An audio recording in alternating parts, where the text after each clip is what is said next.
Somewhere behind bulletproof glass, under armed guard, sits a single $20 gold coin. It has a face value of $20. It last sold for nearly $19 million.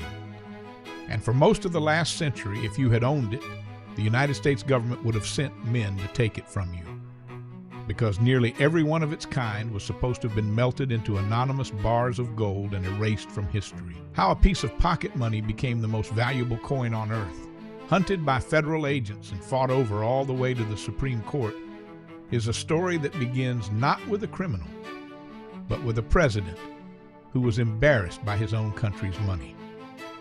That president was Theodore Roosevelt.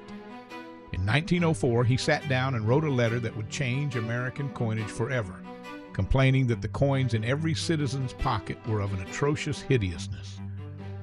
Roosevelt had fallen in love with the coins of ancient Greece, high, sculptural, alive, and he wanted American money to stand beside them in a museum, not shame the nation. He knew this was a fight with the entrenched engravers at the Mint, and he relished it. He called the whole project his pet crime, his own gleeful phrase for deliberately going around the Mint's bureaucracy to force beauty onto the coinage. For his artist, Roosevelt chose the greatest American sculptor of the age, Augustus Saint-Gaudens. But what almost no one knew at the time was that Saint-Gaudens was dying. He had been diagnosed with cancer, and he took on the most important commission of his life, remaking the coinage of a nation, knowing his time was running out. He poured himself into it anyway, working through his illness to design a $10 eagle and, above all, the great $20 double eagle. And what he created was breathtaking. On the front, Liberty herself strides out of the coin. Not a stiff profile, but a full figure in motion, a torch raised in one hand for enlightenment, an olive branch in the other for peace, the Capitol tiny at her feet and the rays of a rising sun blazing behind her. On the back, a great eagle soars low across that same sunrise. It wasn't a picture stamped on metal. It was a sculpture you could hold. To this day, ask a room full of collectors to name the most beautiful coin America ever made, and most will name this one without hesitation. But beauty and machinery went to war. Saint-Gaudens had designed Liberty in extraordinarily high relief, the figures standing dramatically up off the surface, the way they would on a real sculpture. The problem was brutal. An ordinary coining press strikes a blank once. Saint-Gaudens' masterpiece needed to be struck as many as 9 separate times, the gold reheated between each blow, just to force the metal up into every fold of the gown and every feather of the eagle.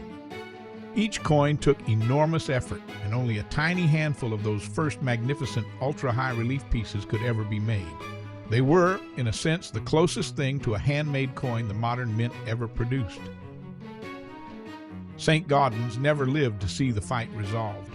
He died in the summer of 1907, his masterpiece still tangled in arguments over relief, never holding a finished coin in his hand.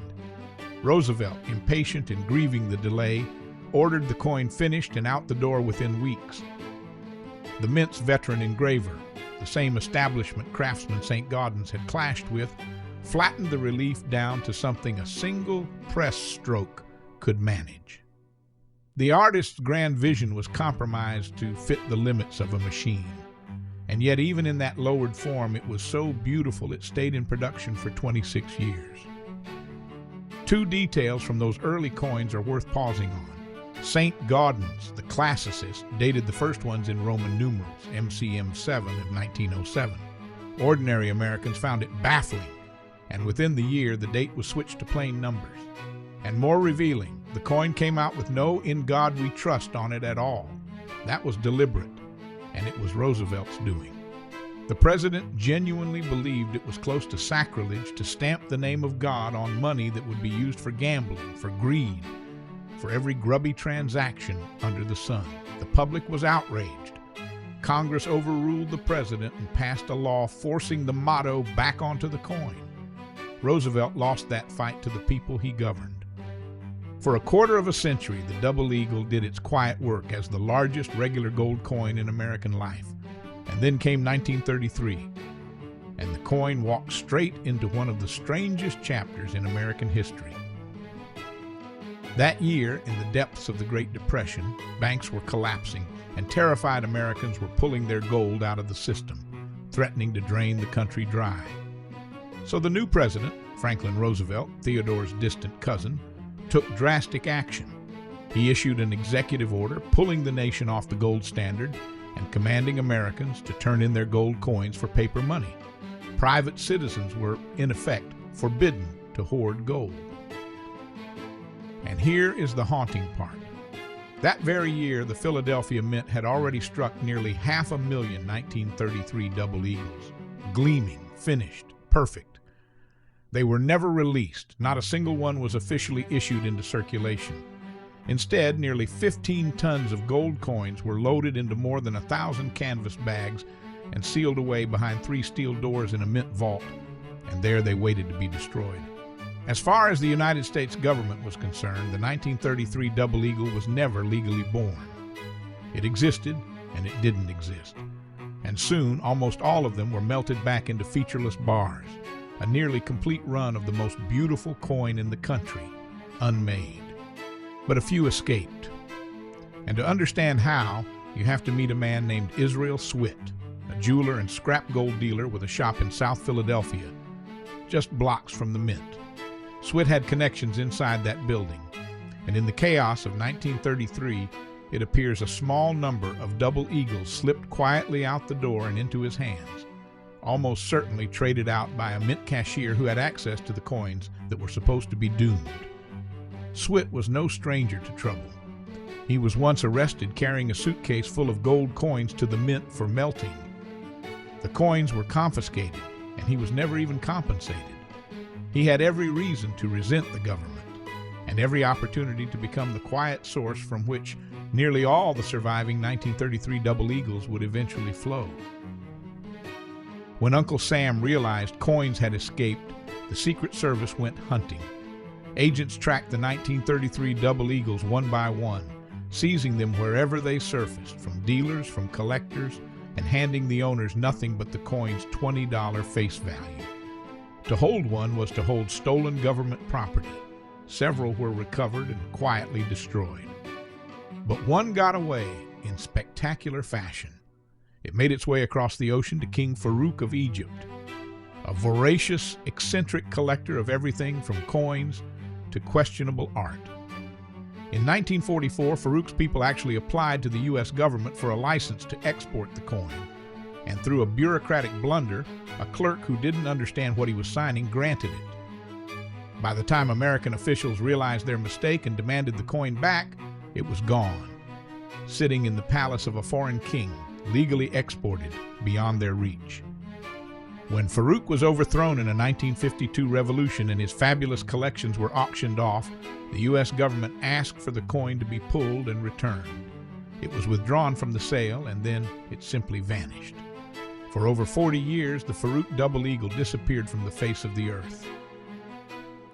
It resurfaced in 1996 when a British dealer was caught in a sting operation in a New York hotel room, the coin in his possession. What followed was years of legal war, but in the end, the government struck an extraordinary deal. This one coin, the Farouk specimen, would be declared the single 1933 double eagle that could be legally privately owned. Its ownership monetized by the government issuing it after the fact. In 2002, it sold for over $7.5 million. And in 2021, that same coin crossed the auction block again and sold for nearly $19 million, the most valuable coin ever sold. The story wasn't over. In 2003, the elderly daughter of Israel Swit, a woman named Joan Langboard, opened an old family safe deposit box and found 10 more 1933 double eagles, a hidden fortune from her father's shadowy past. The family did something remarkable. They voluntarily handed the coins to the government for authentication, then sued to get them back, arguing they'd been acquired legally in that window when a mint cashier could trade them. The government authenticated the coins and then refused to give them back, declaring them stolen property. The Langboard family fought for years, all the way up toward the Supreme Court, which finally declined to hear the case. The government kept all 10. Today, those coins sit in the Smithsonian's National Collection, recovered ghosts, on display for a public that will never own them. And that is where the two Roosevelt's coin finally rests. One Roosevelt commissioned it out of a love of beauty. The other, decades later, condemned nearly the entire final year of it to the melting pot. A dying sculptor gave his last strength to design it and never saw it finished. A Philadelphia jeweler smuggled a handful into legend. A deposed king made one disappear for 40 years. And a family's attic discovery ended in the highest court in the land. But the design itself never truly died. In 1986, when America launched its Gold Eagle bullion coin, it reached back nearly 80 years and placed Saint-Gaudens striding liberty right back on the front, where she remains today, walking still toward the rising sun. That is the Saint-Gaudens double eagle, a president's pet crime, an artist's final masterpiece, finished by other hands, and a single forbidden coin that turned $20 in gold into the most coveted, most litigated, most beautiful object in all of American money.